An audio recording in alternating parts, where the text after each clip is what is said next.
things to push yourself that are maybe uncomfortable?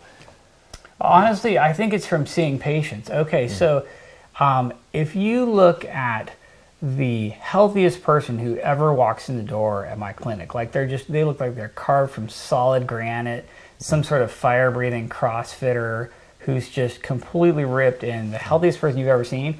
And then you look at the most decrepit human specimen you've ever seen. They shuffle in, or maybe they're in a wheelchair. They have a sarcopenia, osteopenia. They look awful. Really, the only difference between these two people is diet and exercise. Like, honestly. And what happens to turn someone into the human zombie sarcopenia, osteopenia person is they never, ever push themselves into any kind of discomfort. They just sit on the couch their whole life. They don't do any kind of even movements that are even slightly uncomfortable. You'll see them sitting in a position of least energy, like literally where they don't have to activate any muscle in their body. The temperature always has to be perfect for them.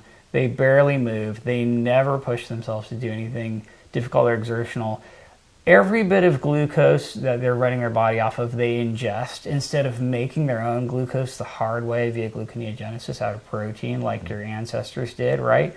So on one hand, you've got someone who's restricting carbs, making all their glucose the hard way in their liver out of gluconeogenesis. They're lifting weights. Their posture is awesome. They're always making their body work harder, right, to produce energy and to be stronger and to do more and to go more. And versus someone who's just basically lived in this tiny little comfort bubble and just never pushed outside of that. And the health implications are just enormous. Like, it's just absolutely ridiculous, which is why I'm constantly trying to, you'll see me doing body weight exercises when I'm just like in the park, or, I'm always trying to make things a little bit harder for my body.